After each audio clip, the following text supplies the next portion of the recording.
Efectos de escala en el análisis numérico de taludes en suelos.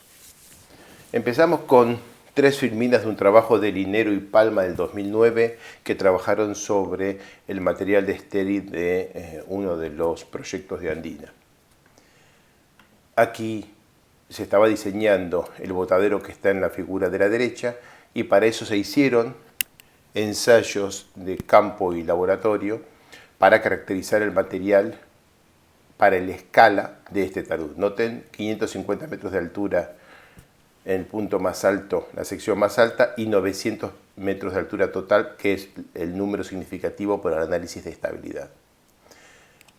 Para poder hacer análisis, imagínense que esto tiene fragmentos gigantes, se hizo un escalamiento de granulometrías y se analizó en particular truncamiento, o sea, sacar los fragmentos más gruesos, o homotesia, que quiere decir respetar la curva granulométrica, pero en una copia más chica que la original. Y se hicieron ensayos triaxiales y edométricos con muestras grandes. Lo que se ve en la foto de la izquierda es la muestra del ensayo triaxial gigante que se hizo en el IDM. Recuerdo, esto es un trabajo de Linero y Palma del 2009. Linero y Palma eran el grupo de geomecánica para botaderos de SRK en Chile. Este es un proyecto de SRK en Chile. Los resultados de estos ensayos triaxiales gigantes están aquí, y aquí se muestra dos relaciones de tensión de formación y efectos de cambio de volumen para diferentes presiones de confinamiento y para los dos tipos de granulometría. O sea, la muestra es una, pero cuando se sacan las piedras más grandes, o sea, se trunca la granulometría, se obtienen unos resultados, y cuando lo que se hace es determinar una curva granulométrica paralela a la original pero más pequeña, esto es la homotesia, se obtienen estos otros resultados. Noten que la escala es diferente en ambos gráficos.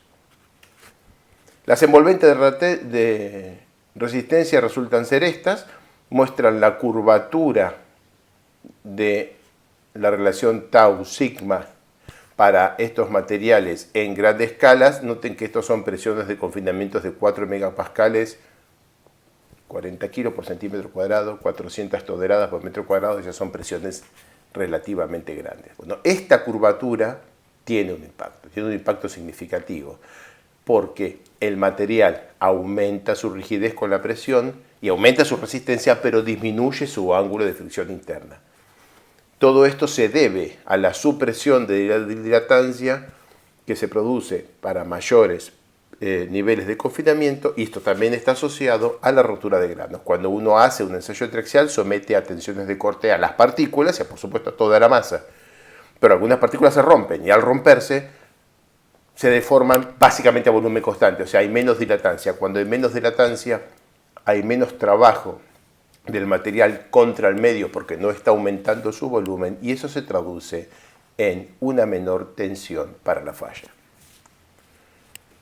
Tiene consecuencias prácticas para la modelización. Acá tengo graficados los resultados de algunos ensayos en arenas que hice hace muchos años para mi trabajo de doctorado, y que muestra arriba la relación sigma 1 menos sigma 3, o sea, es lo que típicamente se grafica cuando se cuando se hace un ensayo triaxial, y abajo la relación sigma 1 sobre sigma 3 para una serie de ensayos son los mismos, el de arriba y el de abajo, solo que los gráficos son diferentes.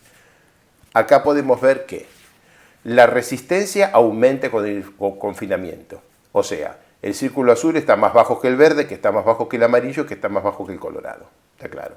Pero el ángulo de fricción interna, recuerden, sigma 1 sobre sigma 3 es tangente cuadrado de 45 más phi sobre 2. El ángulo de fricción interna disminuye con el aumento del confinamiento.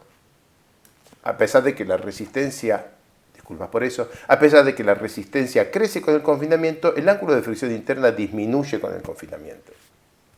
La rigidez también crece con el confinamiento, quiere decir que la línea que tiene el punto azul tiene una tangente, y la línea que tiene el punto rojo más confinamiento tiene una tangente inicial más alta. La rigidez crece con el confinamiento, el ángulo de fricción interna decrece, y como es evidente, la deformación en el pico crece con el confinamiento del material. Todo esto Induce efecto escala. No es lo mismo un talud de 10 metros de altura que uno de 100, porque un talud de 100 metros de altura tiene más resistencia, pero menos ángulo de fricción interna y es un material más dúctil que un talud que el que corresponde a un talud de 10 metros de altura.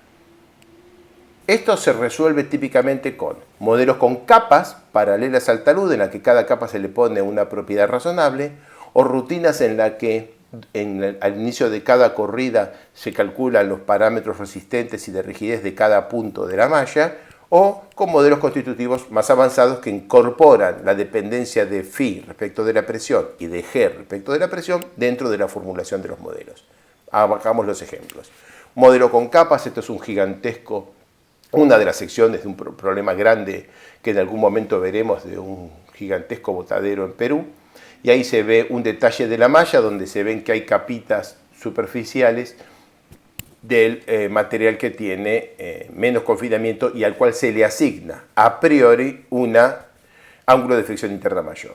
Acá, bueno, había un flujo producido por las lluvias con el flujo de agua, lo que produjo ciertos asentamientos por las diferentes capas de construcción y produjo un círculo de potencial deslizamiento en el análisis del factor seguridad. Esto es convencional, pero hay que notar que si nosotros tenemos capas que vamos construyendo, el confinamiento de cualquier punto aquí dentro va cambiando a medida que ponemos las capas. Quiere decir que tenemos que ir punto por punto metiendo la mano y cambiando los factores de rigidez y de ángulo de fricción interna en función del confinamiento que en cada una de las muchas etapas tiene cada una de las muchas capas. Eso es un trabajo enorme. Aquí está, por ejemplo, acá hay 3 por 4, hay 12 capas, desde la condición inicial hasta que el talud está completamente construido. El dibujito es muy pequeñito solo para marcar que se va construyendo. Acá no quiero indicar cómo eran las capas, este no es el objeto de esta filmina, pero sí mostrar que hay capas.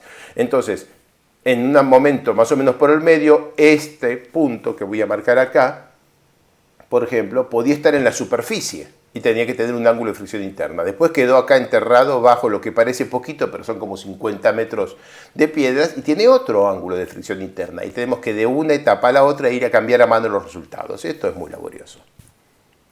Además tiene un problema adicional, que cuando estamos calculando esto y le ponemos capas, muchas veces el resultado que nos termina dando es que falla en el contacto entre dos capas.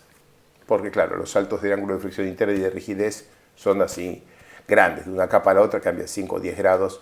Bueno, 10 no, pero 5 grados sí puede cambiar entre una capa y la otra, y eso, claro, hace que el material falle, que el talud falle justo en un contacto que es donde la presión es menor y el ángulo de fricción interna ya es bajo. Una mejor manera de resolver el problema es, si se usa FLAC, por ejemplo, hacer una reasignación de las propiedades de rigidez y resistencia para cada punto en función de la presión de confinamiento. Esta es una rutina escrita en matemática que produce esto. Esto es para un proyecto que hicimos con Carolina Palma para una presa, esto es presa de Reventazón. Bien, en este caso, lo que tenemos aquí son curvas, tensión, deformación, que salen automáticamente de una calibración de los parámetros en función del confinamiento. Esto es mejor que lo anterior, es mejor que las capas, pero todavía tiene un problema grande, que es que cuando estás haciendo la corrida, al comienzo de la corrida, reinicializas la presión, calculas la presión e inicializas las variables, pero durante la corrida estas variables se permanecen constantes. Para un problema de estabilidad de taludes esto no es un problema grave.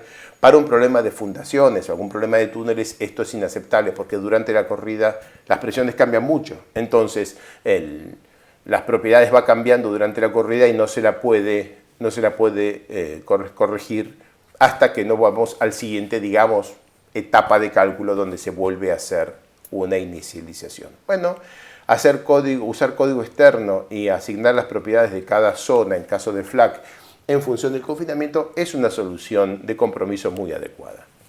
Un poquito mejor es desarrollar ecuaciones constitutivas en las que la dependencia del ángulo de fricción interna con la presión o de la rigidez en función de la presión estén incluidas en el modelo. Este es un modelo para arenas que tiene estas propiedades, estos son los parámetros de entrada del modelo, de manera que este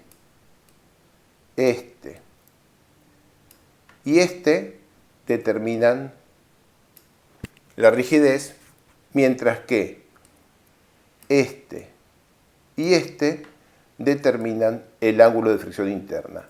La rigidez depende de la presión, el ángulo de fricción interna depende de la presión que está escondidita acá adentro para no hacer una fórmula demasiado compleja que aquí no tiene sentido hacer. Con esto, se pone una malla que se ve que es uniforme. O sea, ven que acá no hay capas ni ninguna división. Aquí no hay ninguna división paralela al talud. Tengo que dibujar afuera porque adentro, como mi fibra es colorada, adentro del talud los nodos son colorados, no se ve nada. Aquí entonces la malla es uniforme. A pesar de que la malla es uniforme, se obtiene que el módulo de corte crece con el confinamiento, con saltos cuando cambia el material, que efectivamente cambia de tipo de material. Y que el ángulo de fricción interna se reduce a medida que aumenta el confinamiento. Y acá tengo un ángulo de fricción interna y acá tengo otro, y este salto es porque los materiales son diferentes, pero aquí para un mismo sector de la malla y sin tener ninguna capa dibujada por nosotros, se obtiene un ángulo de fricción interna que acá es 48 y acá es 45. Esta es la manera más simple de hacer la cosa. Escribir alguna vez la ecuación constitutiva en la que el ángulo de fricción interna depende de la presión y la rigidez depende de la presión, y después, si esa ecuación la tenés disponible, tus modelos se simplifican enormemente, tardas mucho menos en correr, los resultados son mucho más confiables. En este caso, si el modelo se hiciera por capas y se agregaran capas, es parte de la solución calcular en cada punto el ángulo de fricción interna y la rigidez en cada capa. Lo hace el modelo automáticamente sin que tengamos que estar cambiando los parámetros de entrada. Un modelo avanzado significa que uno pone una serie de parámetros para un material, por ejemplo estos, y estos parámetros quedan fijos durante todo el análisis, caso estático, sísmico, durante todas las capas. O sea, un modelo constitutivo un poco más complejo muchas veces puede significar un modelo numérico más simple, con una malla más simple y con un cálculo más expeditivo.